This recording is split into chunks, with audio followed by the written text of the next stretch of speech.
Horror कहानियां थी। डरावनी पत्नी।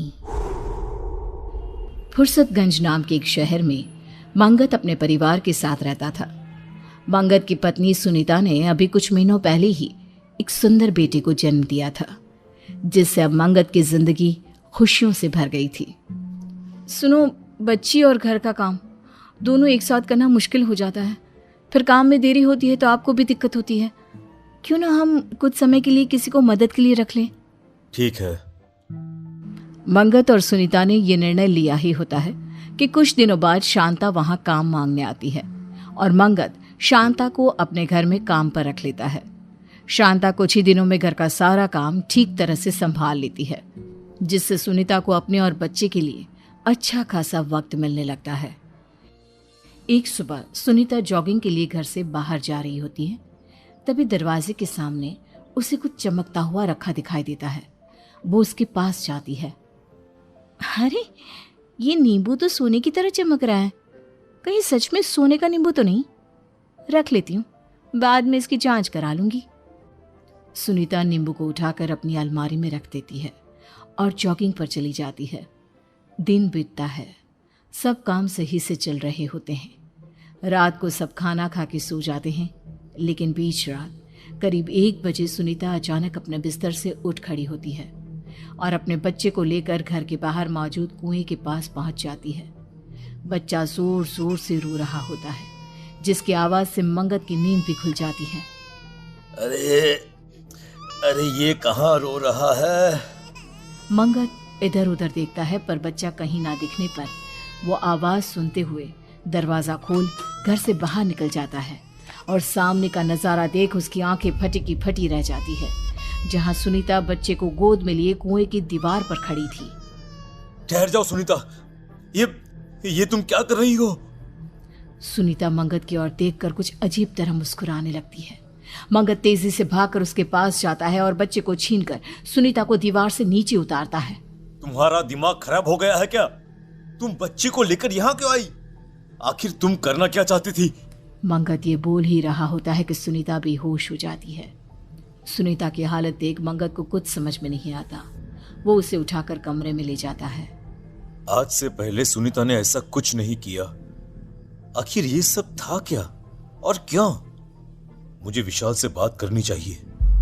अगले दिन मंगत अपने मनोवैज्ञानिक दोस्त विशाल को फोन करके उसे सारी बात बताता है, जिसके कुछ ही देर बाद विशाल उनके घर पहुंच जाता है और सुनीता से बात करके उसके मन की दशा जानने की कोशिश करने लगता है। अरे तुम चिंता मत करो मंगत, घबराने वाली कोई बात नहीं है। ये स्लीप वॉकिंग का नतीजा हो सकता है। मैंने भाभी को दवाइयां दे दी हैं, अब मैं चलता हूँ, ध्यान रखना अपना।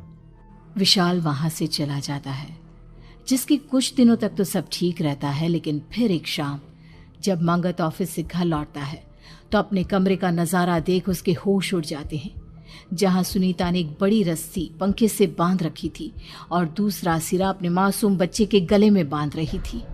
सुनीता, अरे तुम पागल हो गई हो क्या? आखिर तुम्हें क्या हो गया है? तुम हमारे बच्चे की जान लेना चाहती हो क्या? हटो यहाँ से। मंगत सुनीता को धक्का दे बच्चे को गोदी में ले लेता है, जिसके बाद एक बार फिर सुनीता बेहोश होकर गिर पड़ती है। मंगत उसी वक्त विशाल को फोन कर घर बुला लेता है। विशाल, मेरी तो कुछ समझ में नहीं आ रहा। आखिर ये सब मेरी जिंदगी में क्यों हो रहा है? न जाने अचानक सुनीता को क्या हो गया है।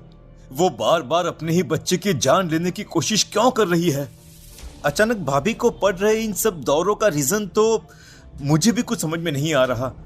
लेकिन तुम फिक्र मत करो, मैं कुछ सोचता हूँ। बस तुम बच्चे का ध्यान रखना।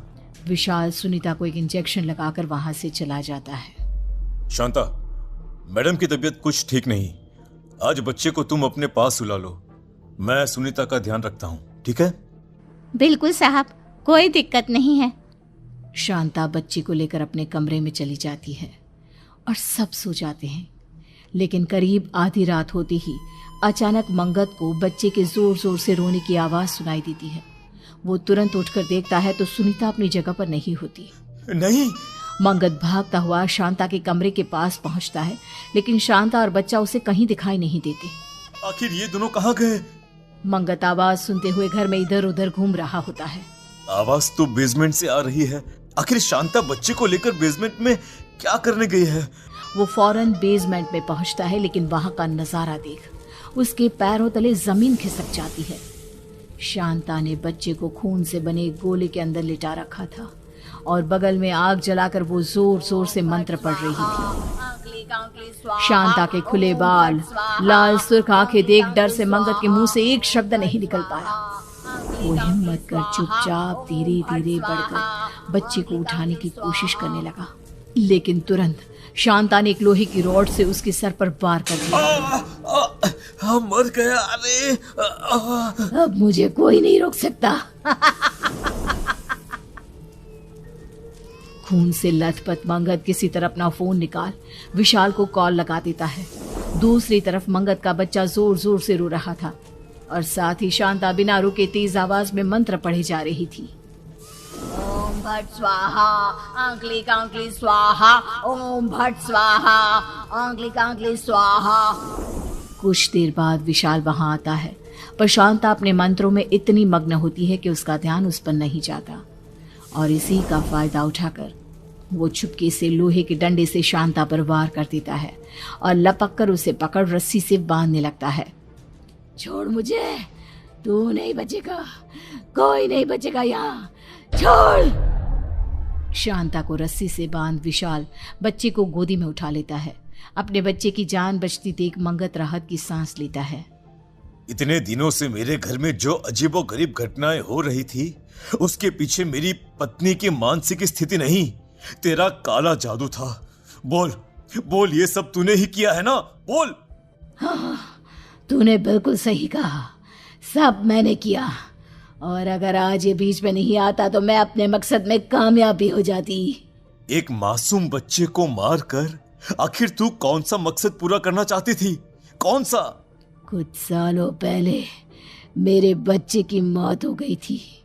अपनी काली विद्या की मदद से मैं इस बच्चे की बलि चढ़ा, इसके खून को अपने बच्चे की कब्र पर चढ़ा उसे जिंदा कर लेती, पर तूने मेरे बच्चे को फिर मार दिया।